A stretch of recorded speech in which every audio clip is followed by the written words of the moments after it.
那今天这部电影大牌云集，全都是熟悉的面孔，全都为了一个女人服务。那喜剧电影床伴逐个数。新的一天起床，去卫生间补了个妆，只为让男朋友醒来就看到她最美的样子。不仅如此，她还贴心的做了早餐，但就是这样，男朋友还是提着方向盘头也不回的走了。那心里有个魔咒，只要她男朋友和她进展了，第二天就会把她给甩了。那俗话说，情场失意，职场。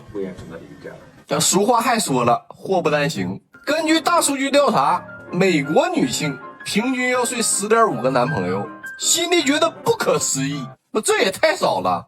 拿出笔记本就回忆前男友们，但一时间还有点想不起来。没关系，这玩意儿就像是创作灵感，说不定啥时候就有线索了。那第二天参加妹妹的订婚宴，听老妈说表弟布也来了，那辛迪特意强调继表弟没有血缘关系。那见到了妹妹，俩人聊天，辛迪就问他以前老缠着你那男的叫啥来着？ Jerry Perry。 那一通回忆下来，辛迪写了19个名字，那算不算是正常啊？带着这个疑问，他召集了姐妹玩了一个游戏，在纸上写自己睡过几个，那有一个写13个的，那家伙让人埋汰的，什么荡妇啊、逼车啊。那辛迪是越听越慌啊，一个战术喷嚏撕了自己的纸条，说自己只有9个，结果被人给捡到了。我的天，你91个，那会水的姐妹都没你业绩高。那好在拼上是19个，那相对91个，19个还能接受。但一个姐妹说她很危险。哈佛的海伦博士发表过一篇研究，说女人一旦睡过20个，就很大概率会一辈子单身。但辛迪表示不慌，她才19个，那还有一次机会呢，最后一个她要谨慎、谨慎再谨慎。举杯敬第20个。那业绩提前完成了，赶紧给妹妹打电话。那妹妹说不行就选他吧。那辛迪一看长得还挺帅，那也不是不行哈。结果对方在下边掏了一把， He's not my husband。 赶紧把他赶走。正好遇到了邻居史蒂夫，著名的花花公子。那每次睡完女孩就躲进他家，就怕人家缠着他。 Thank you. You're a peach. 如今已满20，辛迪有点慌，但就在这个时候有转机了。她遇到了前男友星爵，当年胖的不行，如今瘦下来也不错。辛迪突然灵光一闪，既然满20就会单身，那我在20个里挑一个，不就完美解决了吗？那许久未见，四目相对，正好你还单身，而我马上结婚，考不考虑随个份子呀？听说邻居在找人方面有一手，毕竟全城的年轻姑娘他都能找到。那做个交易吧，你帮我找到前男友们，我帮你应付女孩。那史蒂夫帮他统计了一下，他的前男友还真优秀，有议员，有医生，还有富豪。但辛迪想先找一个服务生，因为他花样多。那史蒂夫果然是专业的，很快就找到了第一个。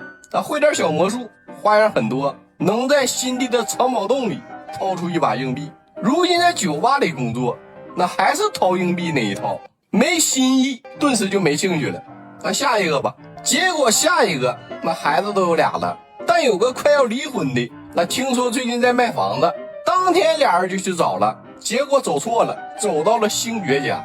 怎么又是你？警告你啊，我快结婚了，别误会，我未婚夫想买房，我就过来看看。出门就看到了离婚哥，这是辛迪当服务员认识的。当时离婚哥一口伦敦腔，特别的高级，但这次失败了，因为辛迪学的伦敦腔像个傻子。 Oh no, I talk all the time。 下一个土耳其电信的杰，但辛迪说是假名字，放弃。迈阿密的医生呢？辛迪又说不喜欢迈阿密，啊，这个丹佛不错，很有钱，还有游轮啊，不行，那家伙喜欢户外运动，我跟他处太累。那加利派瑞一个木偶师单身，那行吧，明天就看看这个吧。决定好后，俩人各自回屋。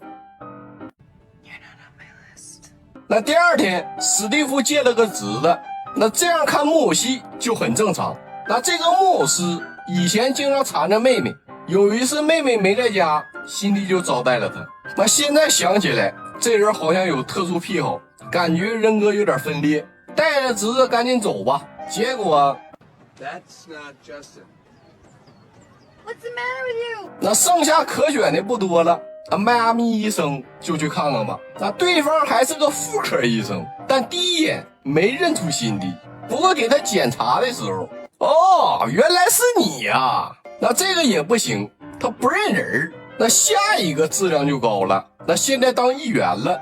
辛迪特意买了套职业装，结果半路上又遇到了星爵。不，怎么还是你？那个我未婚夫当议员了。那辛迪在里边找到了议员，议员还以为是缘分的指引，那邀请他参加晚会，还说自己要竞选，要当总统。那奥巴马证明了黑人也能当总统，他也要证明 gay 也能当总统。不是什么谁 gay？ I'm gay. Super gay. 那辛迪现在特别沮丧，要不是有史蒂夫在，估计他都要跳楼了。那俩人去球场里放松，那比赛谁输了谁就脱一件。就辛迪这身装备容错率很低，史蒂夫可以输很多次，但他只可以输一次。那情绪都到这个地步了，那回去不得睡一下吗？但辛迪忍住了，俩人什么事都没发生。那第二天，辛迪把这事告诉了姐妹们，结果姐妹们都认识史蒂夫，那不仅认识，还都试过。那还是继续找明男里的吧。那下一个是极品中的极品，杰克拥有半个波士顿的男人，早些年一直在做生意，这几年才有起色，继承了家里的遗产。当晚俩人回到家，再续前缘。那辛迪一跃成为了准富太，老妈是由衷的高兴啊，那恨不得嫁给他去世的爹。那终于到了妹妹的婚礼，那辛迪出门发现史蒂夫好像也要去参加婚礼。Is it like a date or something? Don't worry about it, Allie. 那婚礼上，辛迪哭成了泪人，看着妹妹幸福的样子，他觉得这才是爱情。至于杰克，更像是他走投无路的保障。不知道为什么，辛迪满脑子都是史蒂夫，他放弃了半个波士顿，要去寻找那个浪子。那史蒂夫也要去参加婚礼，辛迪就开车找遍了所有婚礼，结果那找到了星爵的婚礼上。车子没有了，他就偷自行车，终于找到了史蒂夫。今天他在这驻唱，辛迪上台大声表白。Love you, 21. I love you too. 300. 辛迪拯救了全波士顿的女孩。那电影到这儿就结束了。那最后，其中一个前男友打来电话，说他和辛迪那晚其实只动了手，不算睡。那这么一算，史蒂夫才是他的第20个。那咱就说哈，这专家的研究真有这么准吗？那么这就到这儿吧，咱们下期见，么么哒。